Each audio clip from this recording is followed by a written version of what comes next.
आज पहले मैं सेशन की यार आउटलाइन बता देता हूँ। आज काफी सारी बातचीत अपन करेंगे, ठीक है ना। आज मेरे को आपको 7 पॉइंट्स, ठीक है ना। यार ये स्क्रीन पे उल्टा दिखता है, मैं इधर करता हूँ तो इधर दिखाता है, ठीक है, पर कोई बात नहीं। मैं आपको ना 7 पॉइंट्स आज बताऊंगा कि अब एक साल जो बचा है आपका, उसमें कैसे प्रिपरेशन करनी है। और एक ये सेशन का हमारा जो काम होगा यार, ये मेरा आपका डायरेक्शन देना होगा। तो ये पूरा आज गाइडलाइन वाली चीज होगी। I will tell you 7 things. वो पहले मैंने अपने पास में पूरे नोट करके रख रखी हो, क्या 7 चीजें बतानी है।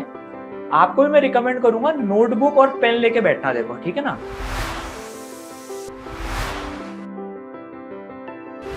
हर टेस्ट के बाद में 1 घंटा इसमें बिताओ आपकी टेस्ट स्ट्रेटेजी पे ध्यान देने की, क्योंकि 11th ऐसी चादर है, आप जितना पैर फैलाओगे ना वो चादर भी उतनी बड़ी होती जाएगी। आप डेली कैलेंडर में अपनी चीजें लिखो। सबसे ज्यादा समय कैलकुलेशन ले जाता है। क्वेश्चन सॉल्विंग तो चालू रखो, वो खत्म नहीं करनी है, लेकिन 50-50 से ज्यादा का टाइम मत दो अभी। तो ये वो 7 चीजें हैं जो जनरली बच्चे यार मिस आउट कर देते हैं। काफी बच्चे कर भी रहे होंगे इनमें से कुछ चीजें फॉलो, कुछ नहीं कर रहे होंगे। तो जो टॉप रैंक्स लाने के लिए जरूरी होती है ना, जो मेरे को लगता है यार कि अब 1 साल आप ऑलरेडी पढ़ चुके हो, कई 2 साल पढ़ चुके हैं, अब आप थोड़े से एक्सपीरियंस खिलाड़ी हो। मतलब आप अब 50-50 का मैच खेल चुके हो, 20-20 आप अब खेलना बाकी है, तो यू हैव सम एक्सपीरियंस। अब आप एकदम वो ब्रह्मोस और वो वैसे वाले बच्चे नहीं हो एकदम, बिल्कुल ना। तो मैं वैसी बात नहीं करूंगा, बेटा इसमें थोड़ा सा ये करो, 4 कॉपी बनाओ, है ना, फिर एनसीईआरटी नाम की किताब खरीदो। आपको बेसिक चीजें पता है। अब मैं आपकी थोड़ी सी आज मैच्योर वाली बात करूंगा कि यार अब हमारा एक पास्ट भी है। सर पास्ट की बात मत करना, मतलब रोना आ जाएगा, पर मैं तो करूंगा आज, ठीक है ना। जितना ही आपका खतरनाक पास्ट रहा हो, जितना ही खराब अच्छा रहा हो, हम उसकी बातें भी करेंगे, गड़े मुर्दे भी आज हम उखाड़ेंगे। तो आपका जो कुछ पास्ट रह चुका है उसमें से आपको काफी लर्निंग्स एक्सट्रैक्ट करनी है, और अब 1 साल जो आने वाला है उसमें कैसे मचाना है। तो ये 7 पॉइंट्स हम नंबर वाइज करके डिस्कस करेंगे। उसके बाद फिर मैं आपके क्वेश्चंस लूंगा, ठीक है। तो सबसे पहले तो यार एक बात यह है कि आजकल जो है थोड़ा सा माहौल वैसा चल रहा है यार, ये मतलब हर तरफ से हमको जो है, यार मैं मोबाइल में लिख के आया हूँ 7 पॉइंट्स आज, ठीक है ना। तो इसको मैं पढ़ता भी रहूंगा, ठीक है। तो यार जो माहौल है बिल्कुल ऐसा चल रहा है यार, जिसका देखा उधर से ही, किसी के इधर से सुनाई में आ रहा है कोविड का, किसी से वो सुनाई में आ रहा है, फिर न्यूज वाले ही वही बोल रहे हैं, अखबार वाले भी वही बोल रहे हैं। तो इसमें क्या हो रहा है, एक चीज जो हो रही है ना, देखो देश की स्थिति बुरी है, इनफैक्ट पूरे वर्ल्ड की स्थिति बुरी है, सही बता रहा हूँ मैं। अभी बाहर भी जो लोग हैं, मेरे कई दोस्त जो बाहर सेटल्ड हैं, वो भी कई बोलते हैं यार कि सिचुएशन खराब है, कभी उनकी खराब थी कभी अच्छी हो रही है, सबका ऐसा चल रहा है। पर एक चीज जो इसमें हो रही है ना यार, माना सिचुएशन खराब है, ठीक है ना, हम एक, लेकिन हमारे एक रास्ते पे चल रहे हैं। हो सकता है यार हमारे घर में भी अभी ऐसी सिचुएशन हो, रिलेटिव्स में हो, कुछ बुरा हमने देखा हो, घर में बुरा चल रहा हो, और कई लोगों के उसमें ऐसा होगा यार कि ठीक है नहीं है, लेकिन अभी हमारे घर में स्वस्थ हैं लोग, लेकिन हाँ दूर रिलेटिव कोई अफेक्टेड हैं, या न्यूज के हिसाब से इनके हिसाब से काफी नेगेटिव बॉम्बार्डिंग हो रही है। इन्वायरमेंट नेगेटिव है तो बॉम्बार्डिंग भी वैसे हो रही है, लेकिन वो क्या बड़ा चढ़ा के हो रही है। तो क्या हो रहा है इसमें, अगर हम डायरेक्टली अफेक्टेड भी नहीं है ना, तो भी हम खुद को इस माहौल में, यार एवरीथिंग इज गोइंग बैड, तो हम खुद को अफेक्टेड फील कर रहे हैं। इसमें एक चीज जो इनडायरेक्टली नुकसान हो रहा है ना एक चीज का, कि हमारा जो टाइम जा रहा है, और हमारा एग्जाम ईयर, क्योंकि जो हमारा सबसे बड़ा धर्म है अभी, अगर मैं धर्म की बात करूं तो यार हमारा सबसे बड़ा धर्म अभी परिवार की सेवा करना, और ये सब तो है ही से। अगर हमारे परिवार में ऐसी नौबत आ गई है और हमें उसके लिए काम करना पड़ रहा है, तो डेफिनेटली आपकी पहली प्राथमिकता अपने परिवार का ध्यान रखना है, नो डाउट। फिर भले वो 7-10 दिन का जो पीरियड है, जो आपका वो कोरोना वाला जो टाइम जाने वाला है, जनरली जो 10 दिन 15 दिन तक भी एक्सटेंड हो जाता है, कोई बात नहीं, उसकी पढ़ाई हम बाद में कवर कर लेंगे। लेकिन जिनके पास ऐसी परिस्थिति नहीं है, जिनके पास ऐसी जिम्मेदारी नहीं है, उन लोगों को थोड़ा सा इस बात का ध्यान रखना है कि यार हम उस नेगेटिव फ्लो में कहीं बह नहीं जाएं। पूरे वर्ल्ड को अफेक्ट कर रहा है, लेकिन यार एक चीज समझने वाली बात है यार, ये धीरे धीरे कम भी होएगा, जीत हमारी होएगी, ये तो ये भी पक्की बात है। जब ये कम होएगा, जब स्थितियां वापस नॉर्मल होंगी, तब तक कुछ ये समय लेके जाएगा और हमारे पास हमारे टारगेट का समय कम बचेगा। यार मैंने भी ये खुद ने फील करा है, 3-4 दिन तक जो है ये न्यूज अखबार और ये देखते हैं ना, माहौल ही वैसा हो गया यार कि भाई क्या हो रहा है, मतलब किसी के बच्चे का वो आ रहा है, पेरेंट्स का वो आ रहा है, फिर न्यूज में आ रहा है। तो यार what I did in this कि यार अगर देखो, अगर मैं आज आपका सेशन लेता ही नहीं, आप सोच के देखो, अगर आज मैं भी सोचता यार दुनिया में इतनी नेगेटिविटी है, इस टाइम पर क्या पढ़ाई की बातें करें, क्या करें, तो मैं आज आपका सेशन लेता ही नहीं। लेकिन फिर मैंने एक चीज सोची, यार मेरा धर्म क्या है, जो बच्चे भी पढ़ाई कर रहे हैं उनकी मैं कैसे सपोर्ट करूं इस चीज से बाहर आकर। तो फिर मैंने जो है मेंटर्स को बोला कि यार आज मेरा आप सेशन रखाओ सही। आज सारे स्लॉट बुक थे 6 बजे के बाद के, डाउट सॉल्विंग और सबके। मैंने कहा कोई बात नहीं, दिन में लगाओ। मेंटर्स ने बोला सर दिन में कई बच्चे सोते रहते हैं नालायक। मैंने कहा कोई बात नहीं, आज अपन उनको उठाएंगे भी सही, लेकिन लगाएंगे 4 बजे से। तो अपना धर्म जो है, देखो यार हमारी जो ये जो सेंसेस होते हैं ना, ये इतने स्ट्रांग होते हैं, ये हमें क्या करते हैं, उस न्यूज के बहाव में खींच के ले जाएंगे। यार माहौल ही ऐसा हो रहा है, मैं पढ़ाई में भी मन नहीं लग रहा मेरा, होता नहीं होता। चलो ईमानदारी से बताओ, हमारे घर में प्रॉब्लम नहीं, लेकिन हम उस बहाव में हो गए। ऐसा कितने बच्चों के साथ हुआ, हाथ ऊंचा कर सकते हो आप, है ना। ईमानदारी रखना। देखो आज पूरी ईमानदारी की बात करेंगे अपन, किसी से कोई छुपाने की जरूरत नहीं है ना। मतलब नहीं हुआ तो जरूरी नहीं है कि सर जबरदस्ती याद करा, पर कि सर हम नेगेटिव बहाव में, मतलब न्यूज़पेपर, घर में वो बातें चल रही हैं, किसी रिलेटिव को हो गया, हम उसमें आकर हमारी पढ़ाई थोड़ी सी इफेक्ट हो गई, है ना। ठीक है, तो काफी सारे बच्चों ने ऐसा हाथ ऊपर किया है, वो मैं देख रहा हूँ, ठीक है ना। तो अब क्या करना है यार, इसका सबसे बढ़िया तरीका है, अगर हमारा अभी सेल्फ कंट्रोल इतना डेवलप नहीं हुआ है, जो कि यार बहुत योगी स्थिति में होता है, तो यार बेस्ट तरीका है कि आउटसाइड इनपुट्स को शट डाउन कर लो। अखबार मत पढ़ो। आप जिस एग्जाम की तैयारी कर रहे हो उसमें जीके नहीं आती है, आपको ये नहीं पता है कि भैया वाइस प्रेसिडेंट कौन है इंडिया का, ये कौन है, कितने कोरोना हो रहे हैं, आपका एक भी नंबर नहीं घटेगा। अखबार बंद कर दो, न्यूज बंद कर दो। कोई भी न्यूज ऐसी नहीं है जो यार पॉजिटिव खबर दिखाती हो। मेरे को बहुत अच्छा नहीं लग रहा है बोलते हुए, लेकिन कोई भी नहीं है। बंद कर दो, एक्सटर्नल इनपुट्स को शट डाउन कर दो, ताकि दिमाग में कचरा भरने का एक सोर्स तो कम हो। और घर वालों से भी प्यार मोहब्बत से डिस्कस कर लो यार कि थोड़ी सी ऐसी बातें ना कम करेंगे अपन, है ना। तो जो लोग अफेक्ट हुए हैं, जिनके परिवार में भी अफेक्ट हुआ है, मैं फिर कह रहा हूँ उनका पहला काम परिवार का ध्यान रखना, उनकी सेवा करना है। और अगर थोड़ा सा टाइम बच जाए तो उसमें पढ़ाई कर लेना। और जो स्वस्थ हैं, जिनके परिवार में ठीक है, जिनके ऊपर ऐसी जिम्मेदारी नहीं है, उनका सिर्फ इकलौता काम अपने टारगेट पे फोकस रखना है। क्योंकि देखो आप सोचकर कुछ इम्पैक्ट कर भी नहीं सकते हो। आप सोच के देखो, मतलब आप अगर नेगेटिव माहौल में आ जाओगे तो आप कुछ इम्पैक्ट तो कर नहीं सकते हो कि आप जाके सेवा कर रहे हो या कुछ कर रहे हो। कोविड में तो जा भी नहीं सकते। इनफैक्ट अगर आप अच्छे डॉक्टर से अच्छे इंजीनियर्स बन सकते हो तो फ्यूचर में आप सेवा करने की औकात डेवलप कर रहे हो। जो नीट के बच्चे हैं, अगर आप यार डॉक्टर बनते हो तो देश को एक डॉक्टर मिलेगा, तो आप लॉन्ग टर्म में वैसे कंट्रीब्यूट कर रहे हो। और आप अगर पढ़ भी नहीं रहे हो ना, अभी उस डॉक्टर बनने के सपने को पूरा भी नहीं कर रहे हो, तो आप डबल नुकसान कर रहे हो। ना तो अभी कुछ कंट्रीब्यूट कर रहे हो, ना फ्यूचर में करोगे। तो इसलिए नेगेटिव इनपुट शट डाउन और एकदम फोकस्ड, जितनी भी पॉजिटिविटी जिधर से मिल रही है ना, उसको गैदर करने की कोशिश करो यार। ये समय वैसा है, हम पॉजिटिव सोचेंगे, पॉजिटिव वाइब्रेशंस फैलेंगी, परिवार हमारा पॉजिटिव रहेगा, ठीक है ना। पहली चीज तो ये। अब दूसरी चीज है, काफी सारे बच्चों से मेरी बातचीत भी होती रहती है, तो एक क्वेश्चन जो आता है, सर 1 साल बचा है, सर आप सही बताओ 1 साल में मेरा हो सकता है कि नहीं हो सकता है। कितने लोगों के मन में प्रश्न है, वो हाथ ऊंचा करें। सर मेरा 1 साल में जो मेरा ड्रीम कॉलेज है उसमें मेरा हो सकता है नहीं हो सकता है। कितने लोगों के मन में प्रश्न है, वो जरा अपना हैंड रेस करें। ठीक है, बहुत स्वाभाविक है ये, है ना। सर पुराना मेरा अच्छा नहीं गया या अच्छा गया, लेकिन अभी 1 साल बचा है, मैं ड्रॉपर हूँ, 2 साल मेरे बीत गए, अच्छा होगा नहीं होगा। ये प्रश्न आना बिल्कुल लाजमी, कहते हैं ना इसको, वैलिड क्वेश्चन है यार। मेरा इसमें बहुत लॉजिकल आंसर है और हिस्टोरिकल प्रूवन है यार, बिल्कुल पॉसिबल है।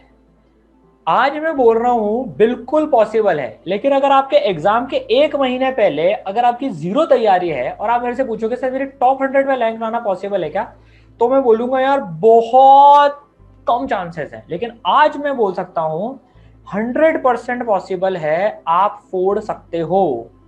हिस्ट्री में मैंने इतने बच्चे देखे हैं, इतने बच्चे देखे हैं जिन्होंने यार 1 साल में खुद को बदलकर एकदम भयंकर ट्रांसफॉर्मेशन लाके मचा दिया है। एक स्टोरी मैंने एक वीडियो में शायद यूट्यूब पे आपने देखा नहीं होगा, लेकिन शेयर भी करी थी। एक वन ऑफ माय फ्रेंड संकेत काबरा, वो 11th में गांव में पढ़ता था, कोटा के पास में गांव में एक बूंदी नाम का, 30 किलोमीटर है यहाँ से, वहाँ पढ़ा वो। उसको फिर किसी ने बताया कि यार ऐसे ना जेई आईआईटी में जाने के लिए ना कोचिंग वोचिंग भी होती है। फिर वो 12th में कोचिंग करने आया।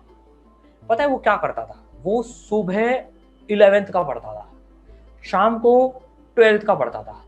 3 महीने तक उसने 11th और 12th साथ में चलाई। 12th में आज नहीं आने दी, 12th कंटिन्यू रखी, 11th सुबह 12th शाम। मतलब मैं सही बता रहा हूँ 13 से 14 घंटे कम से कम डेली पढ़ता था वो। उसने 1 साल के उसमें ऑल इंडिया रैंक 18 मारी, 18, मतलब आप समझ रहे हो 18। फिर वो जेई का था तो आईआईटी बॉम्बे इलेक्ट्रिकल चुनी, उसको इलेक्ट्रिकल से प्यार था, उसको सीएस में इंटरेस्ट नहीं था तो इलेक्ट्रिकल में गया। वहां उसकी मेहनत वहां भी करी उसने, वो शायद डिपार्टमेंट रैंक 5 या 10 के अंदर था। फिर उसने वहां से आईआईएम क्रैक करा, आईआईएम अहमदाबाद में गया और वहां भी जाकर वो अपने डिपार्टमेंट के टॉप रैंकर्स में था। ये एक एग्जाम्पल हुआ। मैं आपको यार अपने बच्चे सोनीश का एग्जाम्पल बताऊं, अब आप इसमें तो कह सकते हो सर ये तो गॉड गिफ्टेड था।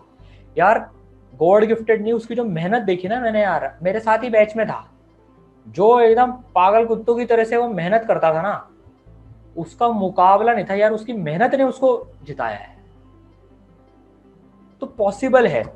मैं आपको चलो एक वैसे बताता हूँ, आपको लोगों सर गॉड गिफ्टेड हो रही है, अपना सोनीश का एग्जाम्पल ले लो यार। सोनीश अपने से क्लास 11th में जुड़ा था, लेकिन क्लास 11th में उसको पूरे टाइम स्कूल वालों ने बुलाया है ना, स्कूल जाना पड़ा उसको, घर की स्थिति भी ठीक ठीक ही थी, कुछ ज्यादा अच्छी नहीं थी। 12th में भी स्कूल वालों ने बुलाया, वो तो लॉकडाउन लगा तब उसका स्कूल जाना बंद हुआ, तब उसको शाम को टाइम ज्यादा मिलने लगा। और फिर एक्सटेंशन हो गया एग्जाम का, जो एग्जाम मई में होने वाला था वो सितंबर में सरक गया। उसने उसका ऐसा फायदा उठाया कि उसने फिर आईआईटी मद्रास मार ली। ऐसे ही कई मेडिकल के बच्चे हैं। एक बच्चा है, अब भव्या का रिजल्ट तो सबने देखा है, ठीक है, वो 11 12 दोनों में अच्छी चली थी।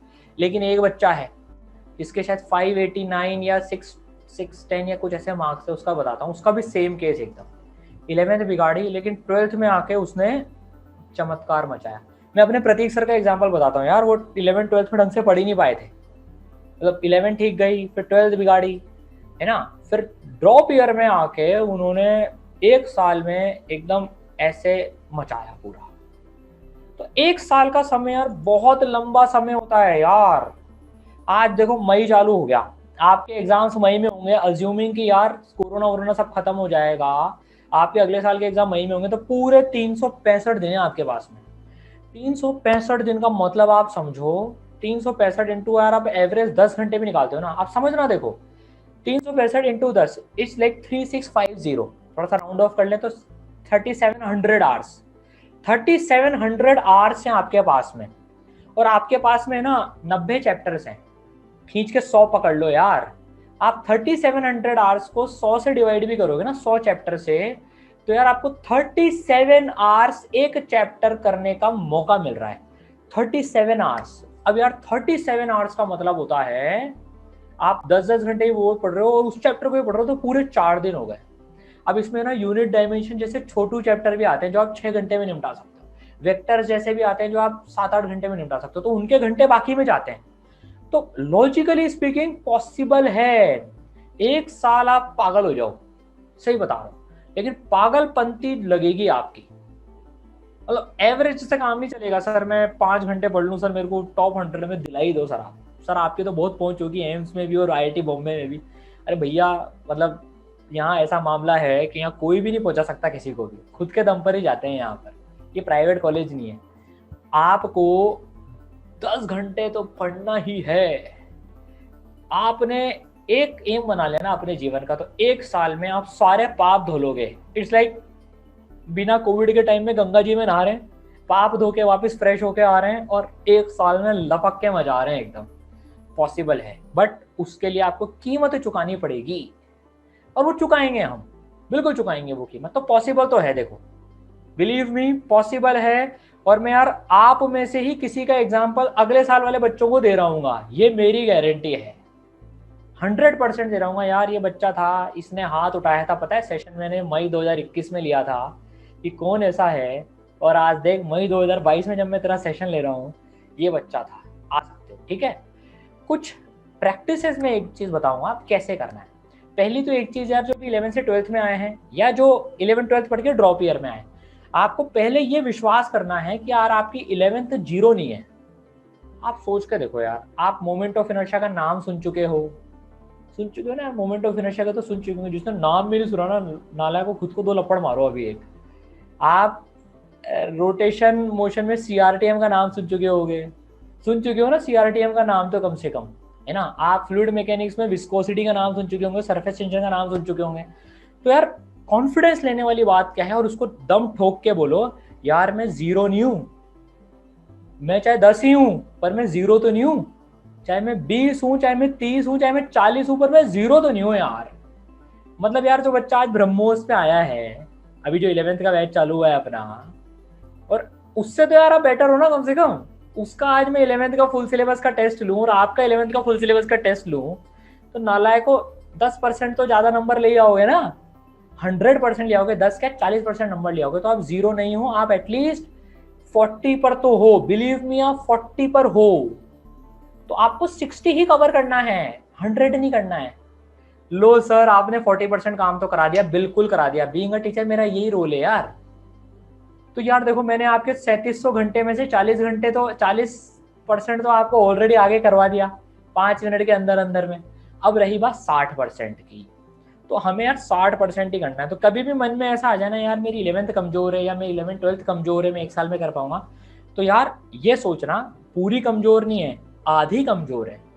आधा कोरोना जा चुका है, बस आधा बचा है, आधे को ही निपटाना है, तो प्रॉब्लम आधी हो जाएगी और कॉन्फिडेंस मिलेगा, ठीक है।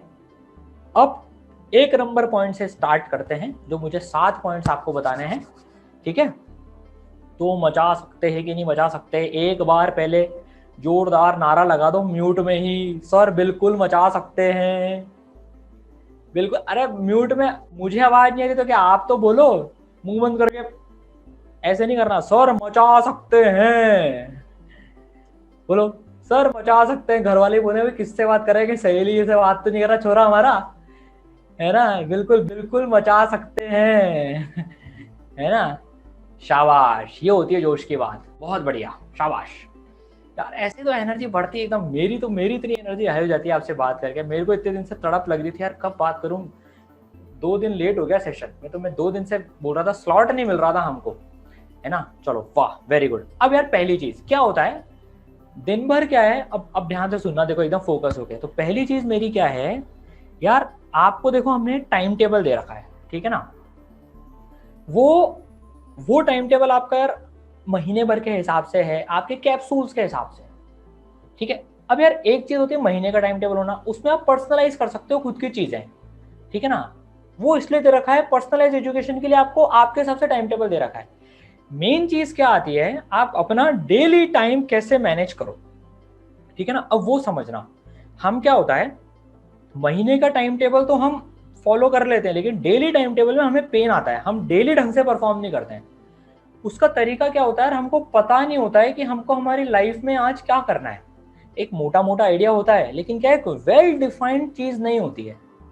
तो यार इसकी बहुत सिंपल सी चीज है, आप डेली कैलेंडर में अपनी चीजें लिखो कि आज मैं क्या करने वाला हूं या क्या करने वाली हूं, और वो सुबह उठ के सोच लो। अगर आप एक रात पहले नहीं सोच सकते तो सुबह उठो, फ्रेश हो लो, सब जो भी करना है कर लो, लेकिन सबसे पहला काम एक करके बैठो कि यार आज मैं क्या करने वाला हूँ, और उसको ना कैलेंडर में लिख लो। जैसे यार मैं गूगल कैलेंडर यूज करता हूँ उसके लिए, है ना।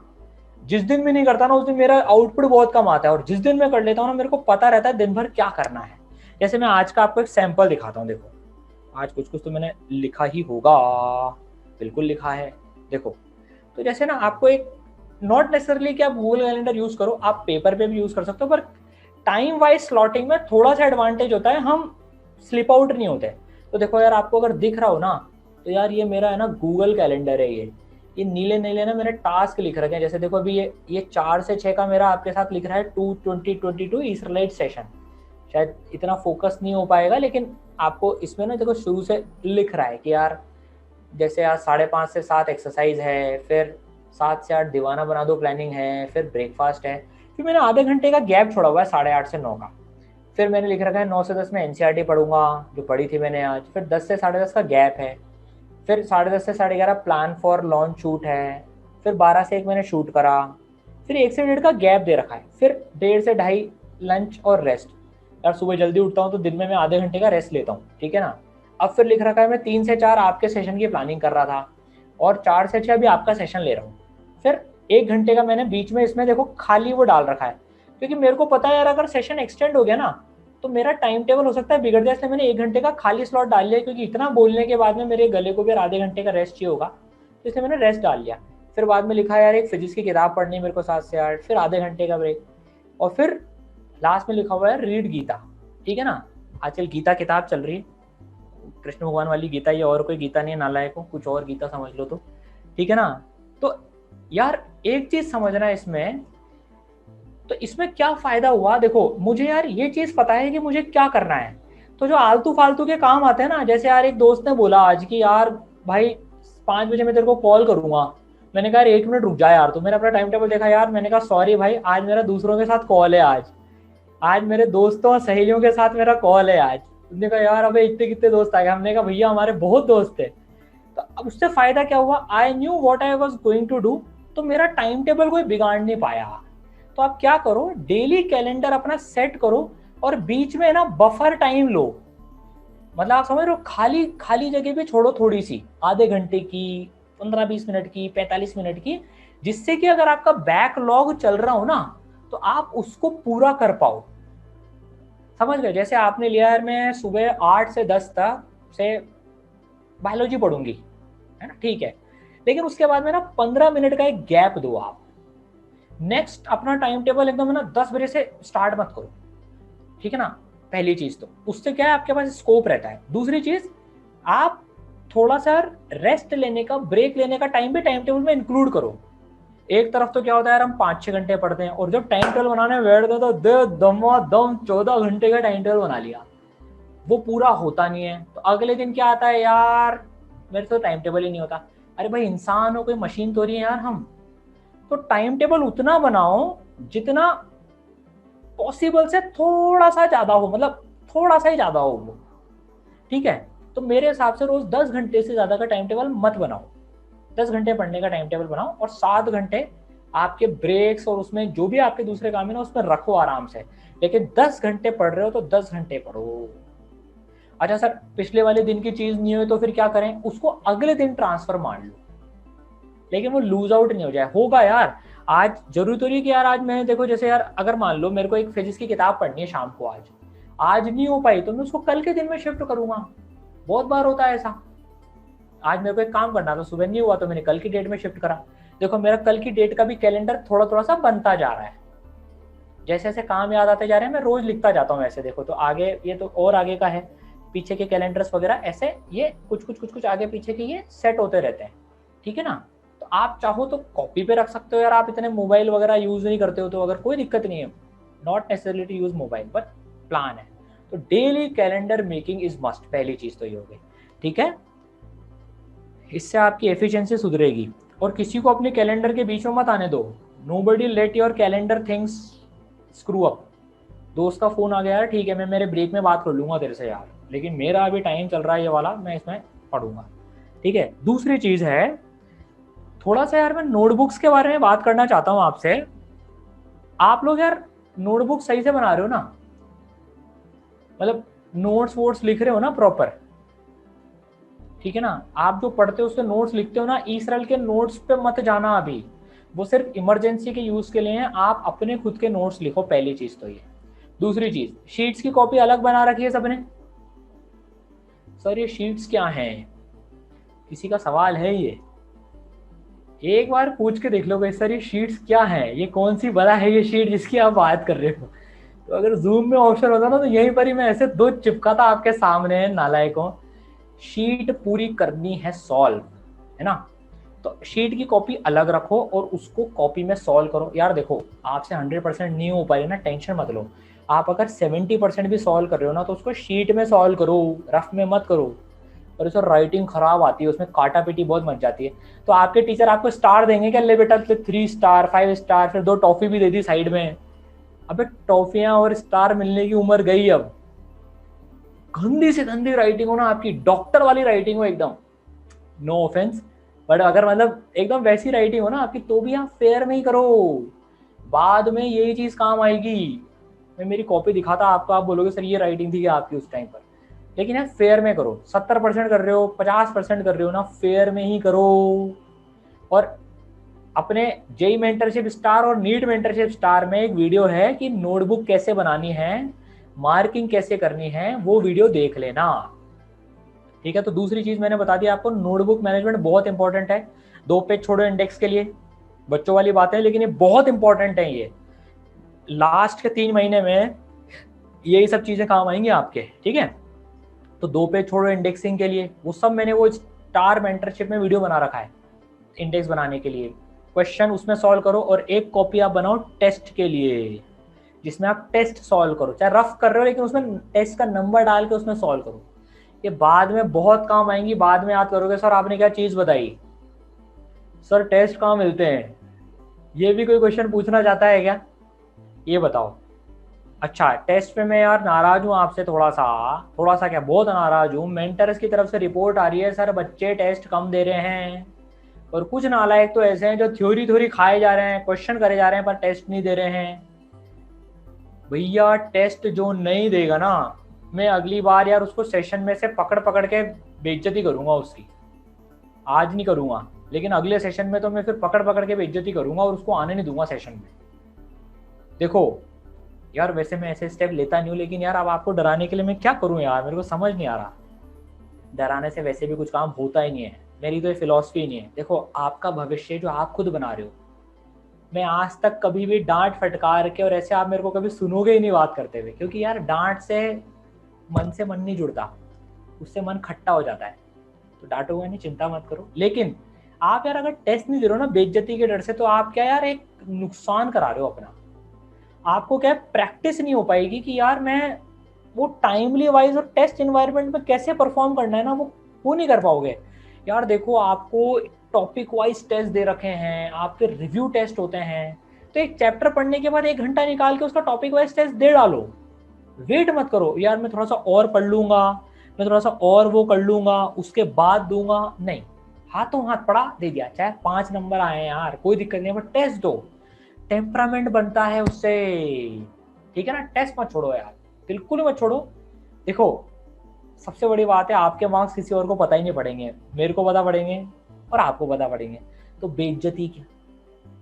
और जिसको लगता है मेरी बहुत इज्जत है, तो यार एक काम करो, जिसको लग रहा है ना मेरी बहुत इज्जत है, तो यार वो अपना बायोडाटा बनाओ और shaadi.com पे अपलोड कर दो कि मैं 10वीं पास हूँ अभी, और मैं 11वीं या 12वीं, जो 12वीं पास है वो 12वीं पास लिख देना, अभी तो वो 12वीं भी पास नहीं हुए, लेकिन मैं 10वीं पास हूँ, मेरे को आपकी लड़के से शादी करनी है, मेरे को आपके लड़के से शादी करनी है, देखता हूँ आपके पास कितने रिश्ते आते हैं। अगर 1-2 भी आ जाए ना आपके पास में ढंग के रिश्ते, तो समझ लेना आपकी थोड़ी इज्जत है। और नहीं है ना तो यार इज्जत नहीं है, इज्जत बनानी है अभी। तो आपकी बेइज्जती कोई कर ही कैसे सकता है, भिखारी को कोई लूट सकता है क्या। तो फिर सब भिखारी बैठा है तिजोरी लेके कि यार मैं जो भी माल आएगा तिजोरी में डालूंगा। इज्जत नहीं है, इज्जत बनानी है। तो बेइज्जती से मत डरो, टेस्ट में टेस्ट दो दो दो दो दो दो, कभी तो अपना भी टाइम आएगा यार, आएगा, सबका आता है, ठीक है। तो एक चीज वो करनी है। दूसरी चीज मैंने नोट करवा दी आपको नोटबुक्स की। तीसरी चीज जो मेरे को बतानी है आपको, हाँ यार मार्किंग चालू रखो नोट्स में और क्वेश्चन में। जैसे आपने मान लो आप 12th में आए हो, आपके 11th के चैप्टर के कुछ नोट्स होंगे, या 12th में आप अभी कुछ चैप्टर के पहली बार नोट्स बना रहे हो, तो पहली बार नोट्स में मार्किंग नहीं होती है, लेकिन आप जब भी उसको दूसरी बार रिवाइज कर रहे हो ना, आप उसकी मार्किंग करो। इजी, गुड और वेरी गुड, इसका भी मैं वीडियो बना चुका हूँ स्टार मेंटरशिप में, आज देख लेना। ठीक है, मार्किंग करो भाई, ये आपका 5 गुना तेजी से रिवीजन कराएगा। मैंने हजारों बच्चों को ऐसा देख लिया। मार्किंग करो यार, ये गोबर है, ये गुड है, ये वेरी गुड है। अब क्या होता है यार, आप न्यूटन्स लॉ ऑफ मोशन वापस रिवाइज करने बैठोगे तो फिर अगर मार्किंग नहीं होगी ना, तो आप गोबर से स्टार्ट करोगे। Newton first law of motion, law of inertia, second law of motion, third law of motion. यार गरीबी वैसे ही छाई हुई है, टाइम वैसे ही कम मिल रहा है, उसमें भी हम गोबर छाट रहे हैं हम। तो मार्किंग रखो ताकि आप अगली बार पढ़ो तो वो इजी वाला पार्ट बिना पढ़े हटा दो। उसमें दो चीजें बचेंगी आपकी, दो बहुत इंपॉर्टेंट चीज है, टाइम और दूसरी चीज होगी ब्रेन पावर। आपकी ब्रेन पावर भी बचेगी, आप कचरा छाटने में आपको टाइम नहीं लगाना पड़ेगा। ठीक है ना। तो मार्किंग कैसे करनी है वो मैं उसमें बता चुका हूँ, लेकिन फिर भी मैं एक बार आपको ये बता देता हूँ। देखो इसमें ना, इसमें ये अपनी किताब है स्ट्रेटेजी वाली, इसमें देखो ये फोटो बन रहा है यहाँ पर। ये शायद यार जूम में दिखेगा नहीं, पर मैं कैमरे के पास में लेने की कोशिश करता हूँ। देखो यहाँ ना मैंने न्यूटन्स लॉ का एग्जाम्पल लेके मार्किंग करी है, ऐसे ही है ना, ऐसा मार्किंग करो, ई जी वी जी। ठीक है, तो आपको क्या है, ई और जी पढ़ने की जरूरत नहीं है जब फास्ट रिवीजन करना है। जब थोड़ा टाइम हो तो जी और वी जी पढ़ लेना। अच्छा, और ये भी अपडेट होते रहेंगे, जो बचपन में जी लगता था, गुड लगता था, वो अब इजी हो चुका है। बचपन में यार 5 पुली वाले सवाल कर लिए, ओ माय गॉड, 5 पुली वाले सवाल कर लिए, अरे यार बहुत जबरदस्त सवाल। अब यार 5 का 7 पुली लिया हो, अब वो आता है तो वो जी काट के उसको ई कर देना। अब आप बड़े हो गए यार अब। ठीक है ना सर, घर वाले तो मानते नहीं हम बड़े हो गए हैं अभी तक। आप अकेले ही हो जो बोलते हो कि सर बड़े हो गए हैं हम। बड़े इन द सेंस कि यार अब ठीक है थोड़ा, ठीक है। तो मार्किंग रखो, क्वेश्चंस की मार्किंग करो। आपके शीट के क्वेश्चंस हैं, यार ये बकवास है, इजी है, यार ये गुड है, यार ये वेरी गुड है। देखो शुरू में हमको इजी भी क्वेश्चन कराने होते हैं आपकी प्रैक्टिस के दौरान पे, तो मार्किंग चालू रखो। अच्छा, क्वेश्चंस की मार्किंग तो ना पहले राउंड से चालू रखना। आप जिन्होंने शीट प्रिंट करा ली वो शीट के प्रिंट में कर लेना, जिन्होंने शीट प्रिंट नहीं कराई वो अपनी कॉपी में ही लिख लें क्वेश्चन के सॉल्यूशन के इधर लेफ्ट मार्जिन में कि जी है कि ई है कि वी जी है। ठीक है, इससे बहुत फायदा मिलेगा, ये छोड़ना नहीं है। ये तीसरी चीज हो गई। तो पहली डेली कैलेंडर, दूसरी नोटबुक प्रॉपर, तीसरी marking in notes and questions. चौथी चीज, हाँ चौथी चीज है यार, टेस्ट स्ट्रेटेजी फिगर आउट करना चालू कर दो। अब देखो यार, अभी 11th में तो क्या है, जितने भी टेस्ट दिए रैंडम दे दिए होंगे या कुछ स्ट्रेटेजी के साथ दिए होंगे कि यार मैं पहले फिजिक्स केमिस्ट्री मैथ्स करूं, फिजिक्स केमिस्ट्री बायोलॉजी में क्या ऑर्डर रखूं, एक अटेम्प्ट में करना है या 2 अटेम्प्ट में पेपर देना है। ये अब थोड़ा सा फिगर आउट करना चालू कर दो आप। ठीक है ना, कि आपके साथ में क्या चीज काम करिए। आप नीट वाले बच्चे हो, यार मैं पहले बायोलॉजी अटेम्प्ट करूं, मैं फिजिक्स करूं, मैं केमिस्ट्री करूं। अब आप इस साल भर में अपनी टेस्ट स्ट्रेटेजी को थोड़ा सा एक्सपेरिमेंट करो और रिफाइन करते जाओ। मेरे साथ एक अटेम्प्ट में ज़्यादा अच्छे नंबर आ रहे हैं, मेरे 2 अटेम्प्ट में ज़्यादा अच्छे नंबर आ रहे हैं, मैं तुक्के मारता हूँ तो कितने सही जाते हैं। ये सारी चीज़ें अब आप थोड़ा सा ध्यान देना चालू कर दो, क्योंकि यार जो जेई वाले हैं उनका तो देखो जनवरी में एग्ज़ाम आने वाला है अभी, नीट वालों का भले ही मई में आएगा। ठीक है ना, लेकिन अब एक समय आ गया है कि थोड़ा सा टेस्ट स्ट्रेटेजी पे नोइंगली ध्यान दो। यार मेरा आज का टेस्ट खराब गया, मेरे को चीज़ें आती थी लेकिन तो भी मैं करके नहीं आया, मेरे इजी क्वेश्चन छूट गए, यार मैंने आज क्या टेस्ट स्ट्रेटेजी अपनाई। तो हर टेस्ट के बाद में 1 घंटा इसमें बिताओ आपकी टेस्ट स्ट्रेटेजी पे ध्यान देने के लिए। समझ गए ना, ये काम आपको करना है। यार हाँ यार, मैंने आज फिजिक्स से चालू करी, फिर केमिस्ट्री करी, फिर मैथ्स करी, या मैंने बायोलॉजी करी, फिर फिजिक्स करी, फिर केमिस्ट्री करी, यार ये मेरा सही नहीं बैठा, मैं अगले टेस्ट में दूसरी चीज ट्राई करूंगा। आपको अगर टाइमिंग मैच करनी है तो आप टॉपिक वाइज टेस्ट में ट्राई करो। जैसे आपको चेक करना है कि आपके साथ में 2 अटेम्प्ट काम कर रहे हैं, मतलब पहले इजी फिर टफ क्वेश्चन, या फिर मैं एक अटेम्प्ट में पेपर सॉल्व करूं, तो वो आप टॉपिक वाइज में 1 घंटे में ट्राई करो। बट लिखते जाओ कि यार व्हाट वर्क्स फॉर यू, क्योंकि लास्ट के 1 महीने में ना अगर आपको ये पता नहीं पड़ा ना कि आपके साथ में क्या काम करता है, तो वो लास्ट के 1 महीने में फिर आप ना रैंडम टेस्ट से मेन पेपर देके आ जाओगे। ठीक है ना, इसलिए मैं आपको भी टेस्ट स्ट्रेटेजी बता नहीं रहा हूँ। हाँ, एक वीडियो डाला हुआ है स्टार मेंटरशिप में टेस्ट स्ट्रेटेजी का, वो देख लेना, उससे ट्राई करना है ट्राई कर लेना। लेकिन आप अपनी एक स्ट्रेटेजी खुद की भी बना सकते हो जो आपके साथ बेस्ट काम करे, और उसको यार कम से कम 2 से 3 महीने लगेंगे वो पक्की होने में, पकने में जो आपके साथ काम कर रही है। ठीक है, तो this was my fourth point. ठीक है, पांचवा पॉइंट क्या है? ठीक है, नोट कर लिया ना सबने यार 4 पॉइंट। अब पांचवा पॉइंट मुझे क्या बताना है? हाँ, हम यार डेटा में देख रहे हैं बच्चे क्वेश्चन कम सॉल्व कर रहे हैं, अगेन थ्योरी थ्योरी ज्यादा पढ़ रहे हैं। ऐसा नहीं करना है, क्वेश्चंस के टच में रहना है, चाहे आप नीट के बच्चे हो चाहे जेई के बच्चे हो। इस समय क्या होता है, एक फीलिंग आती है कि यार मैं थोड़ा सा सिलेबस ज्यादा तेज कवर कर लूँ, मेरे पास टाइम कम बचा है, तो मैं एक काम करता हूँ, टाइम टेबल से कैचअप करने के लिए ना थोड़ा सिलेबस ज्यादा तेज कर लूँ।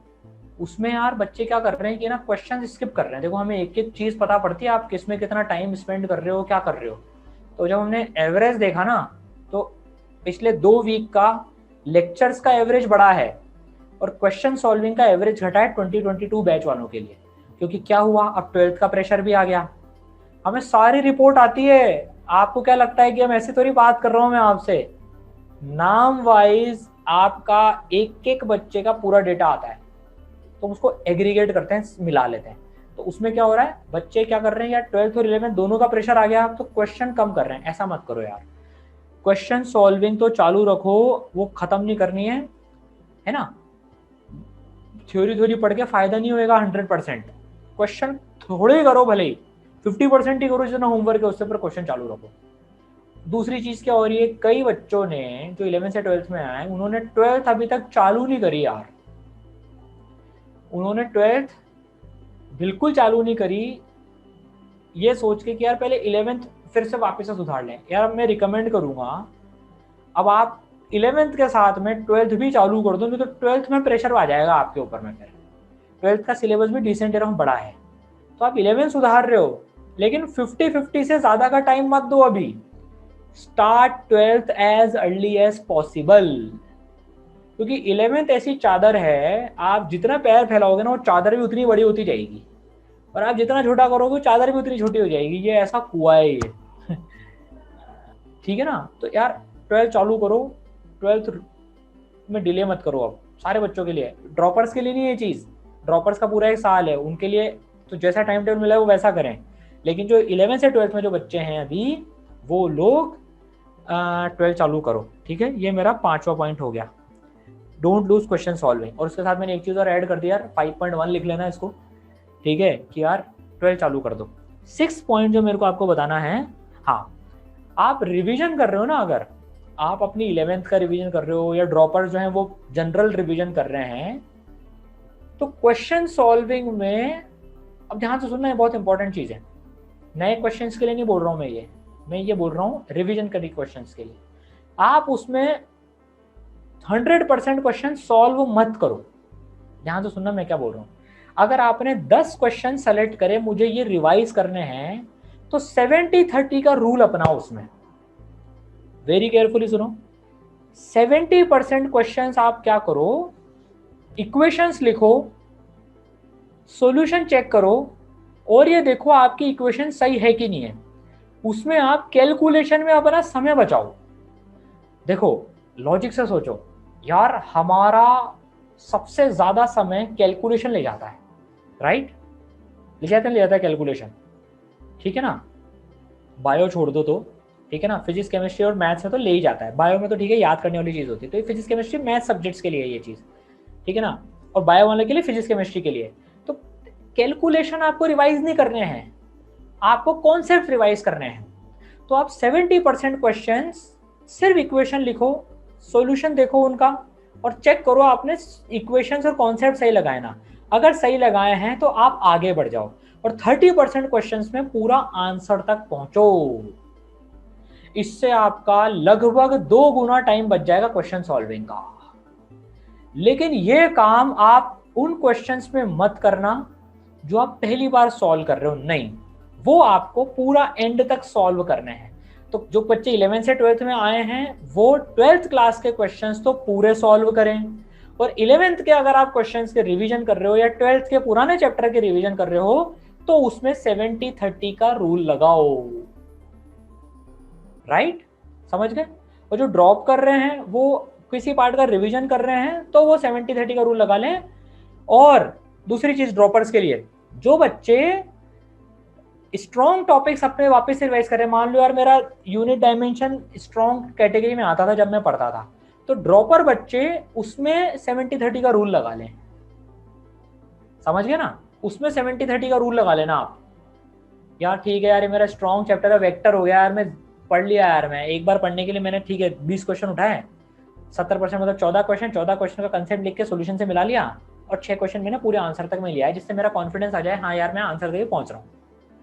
सारे चैप्टर में मत करना साहब, मैंने रोटेशन में ऐसा ट्राई कर लिया 70% में पहली बार में ऐसा कर 30% में कर लिया, अगर नहीं, ये अपने स्ट्रॉन्ग चैप्टर्स में करना सिर्फ, ये समझ गए, ठीक है ना, डन। तो ये मेरा पॉइंट नंबर हो गया 6। अच्छा हाँ यार 6.1 भी एक, रिवीजन जब आप करो तो यार रैंडम मत उठाना, WMS टेक्निक से उठाना, वीक मीडियम स्ट्रॉन्ग। आपके कैप्सूल में लिखा हुआ है यार 11th का कैप्सूल नंबर 3 करना है मेरे को रिवाइज, मान लो, तो उस कैप्सूल 3 में देखो उसमें से वीक कौन सा है, मीडियम कौन सा है, स्ट्रॉन्ग कौन सा है, सबसे पहले वीक वाला उठाओ।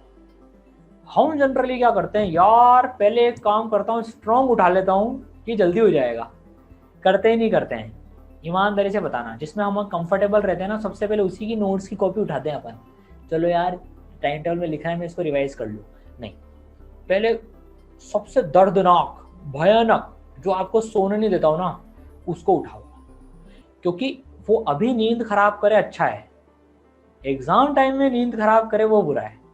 तो वीक मीडियम स्ट्रॉन्ग इस कैटेगरी में रिवीजन वाले चैप्टर्स उठाओ। तो उस कैप्सूल के, जैसे एक कैप्सूल में 10 चैप्टर हैं तीनों सब्जेक्ट मिला के, तो पहले लिख लो यार मेरा इसमें से weak medium strong, pick out weak हो सबसे पहले, ठीक है, टाइम ज़्यादा लगेगा लेकिन यार पक्का तो हो जाएगा वो। हमारे जो कमज़ोर साथी हैं, जो कमज़ोर चैप्टर्स हैं, वो स्ट्रॉन्ग होते जाएंगे, ठीक है। तो यार मेरी ये छठी चीज़ थी। सातवीं और आखिरी चीज़ क्या है, मतलब यार वैसे तो 8 हो गई, 5.1 और 6.1 भी हो गई, बट ठीक है, सातवीं और चीज़ क्या है कि यार कुछ स्ट्रेटेजीज वगैरह जो है ना आपके लिए, हमने वीडियोस तो सबके बना रखे हैं ऑलमोस्ट, लेकिन मैं फिर भी रिकमेंड करूंगा यार, ये किताब लिखी है मैंने, स्ट्रेटेजी 2.0 नाम से नया पैटर्न निकला है इसका भी ना, वो नया वो निकला है ये, यार इसमें आप एक मोस्टली प्रॉब्लम्स का सोल्यूशन आपको ना इंस्टेंटेनियसली मिल जाएंगे, ठीक है ना। जिन्होंने 1.0 ले रखी पुरानी वाली, उनको नई लेने की जरूरत नहीं है, इसमें सिर्फ रंग रूप और कुछ नई चीजें ऐड हुई है, पर वो मैं आपको ऑलरेडी लेक्चर्स उसमें बता चुका हूँ, तो उनको वापस से खरीदने की जरूरत नहीं है। लेकिन जो बच्चों को, इसमें क्या होता है यार, मैंने जो एक चीज देखी, मैं चीजें तो बता देता हूँ आपको, लेकिन आपको उस टाइम पर पर्टिकुलरली किसी एक चीज की जरूरत है ना, वो आपको इस किताबों में मिल जाएगी। जैसे देखो यार, आज जैसे इंडेक्स द पाथ, मार्किंग कैसे करनी है वो इसमें सिखा रखा है, हाउ ऑफ रिवीजन, रिवीजन कैसे करना है, वो सारी चीजें इसमें हैं। फिर टेस्ट स्ट्रेटेजी, टेस्ट स्ट्रेटेजी में आपको क्या ऑर्डर रखना है, कैसे रखना है, वो सब कुछ है। फिर थोड़ा सा यार मैंने 3 चैप्टर मोटिवेशन के डाले हैं, you can do better, then part 2 high performance, और time management and planning, sorry how not to give up. फिर एक चैप्टर है टाइम मैनेजमेंट एंड प्लानिंग का, जैसे मैंने आपको डेली शेड्यूल बताया ना, इसके साथ में कुछ बारीक चीजें और इसमें टाइम मैनेजमेंट और प्लानिंग में मिल जाएंगी आपको। फिर दोज हू ट्रिम्ड, इसमें यार जेई वालों की स्टोरीज डाली है मेनली, वैसे किताब नीट वालों के लिए भी है, बस वो जेई एग्जाम वाले चैप्टर मत पढ़ना, बाकी सेम है। अब यार आपको लगता है यार जो ऑल इंडिया रैंक 1 लाया होगा वो बच्चा, तो यार उसकी लाइफ में तो सब कुछ आसान होगा, आप मानोगे नहीं, इसमें जो 4 बच्चों की मैंने स्टोरी लिखी है, उनके लाइफ में इतने अप्स एंड डाउन्स आए हैं कि आप बिलीव नहीं करोगे, आपको अपनी स्टोरी जैसी लगेगी। तो यार इससे कॉन्फिडेंस मिलता है, जब हमको पता पड़ता है ना यार, साला मैं ही नहीं हूँ अकेला जो अभी गधे की तरह फील कर रहा हूँ, है ना, ये लोग भी यार अपने जमाने में ऐसे ही फील करते थे, तो वो स्टोरीज इसमें लिख दी है। फिर एक ये भी है कि यार बोर्ड कैसे करने हैं जेई और नीट के साथ में। फिर एक लास्ट में लाइफ एट IIT, यार मैं एम्स में नहीं गया ना यार, मौका लगता उस टाइम पता पड़ता है यार, दोनों अच्छे कॉलेज है तो दोनों के लिए फाइट करते हैं, बट ठीक है। तो यार IIT में जनरली लाइफ कैसी होती है, बच्चों की जो क्वेरी होती है वो इसमें मिल जाएगी। तो ये एक दिन में पढ़ने की नहीं है, ये आप आराम से पढ़ना जब जो प्रॉब्लम फेस करो आपको। वैसे तो हम इसके वीडियोस वगैरह डालते रहते हैं, बट जस्ट एक यार एक फिजिकल चीज हाथ में रहती है ना थोड़ी, तो दिखती रहती है सामने, तो पढ़ने में आ जाता है। तो ये अमेजन पे मिल जाएगी, स्ट्रेटेजी 2.0 डालना और मिल जाएगी। यार इन्होंने रेट कितनी रखी है यार, 195 पर शायद 160-170 में मिल जाती है यार, ठीक है ना, तो देख लेना ये, राइट। तो 7 पॉइंट्स एक बार में फटाफट से इसका यार, मेरा आपको इसको रिकमेंड करने का पॉइंट ये यार, अच्छी किताब है। अरे सर आपने लिखी तो इसलिए आप अच्छी बोल रहे हो। अबे यार 1.5 साल लग गया मेरे को इस किताब लिखने में, और इस किताब को लिखने के उसमें ना, जैसे यू वोंट बिलीव, मैंने 20,000 क्वेश्चन सेलेक्ट कलेक्ट करे थे पहले बच्चों से, कि यार जब मैं ऑफलाइन में पढ़ाता था ना, तो हर बैच से लगभग रोज के 5 प्रॉब्लम्स मांगता था हर महीने, कि यार तुम बताओ तुम्हें क्या प्रॉब्लम भी फेस कर रहे हो, तुम क्या प्रॉब्लम भी फेस कर रहे हो, तुम क्या प्रॉब्लम भी फेस कर रहे हो। तो जिस टाइम पे बच्चे जो प्रॉब्लम फेस करते थे ना, तो मेरे को दिमाग में यही आया कि यार मैं कम से कम, आप मानोगे नहीं, उनकी प्रॉब्लम सॉल्व करने के लिए I have given hundreds of lecture. उसके बाद में दिमाग में आया यार एक काम करते ना, उस टाइम यूट्यूब का कुछ था नहीं, तो मैं किताब लिखता ही नहीं, मैं सारी चीज़ें यूट्यूब पे बताता उस टाइम, अगर इतना क्रेज चलता। तो फिर मैंने सोचा यार एक किताब में लिख देते हैं, जिससे कि बच्चे के पास में एक रेडी रेकनर होगी जो कभी भी वो पढ़ सके यार, वो किसी प्रॉब्लम में फंस रहा है तो। That was the purpose of writing this book. ठीक है, तो मैं 7 चीज़ें फटाफट से रिवाइज करा देता हूँ, एक बार देख लेना आपने कुछ चीज़ मिस कर दी तो। सबसे पहला है डेली कैलेंडर, दूसरा है प्रॉपर नोटबुक्स, तीसरा है marking in notes and questions, चौथा है टेस्ट स्ट्रेटेजी, फिगर आउट कर लो, पांचवा है क्वेश्चंस करना ना छोड़ो, छठा है 70-30 रूल एंड WMS टेक्निक, और सातवां है ये वाली किताब। ठीक है, डन, समझ आया बात सबको ये?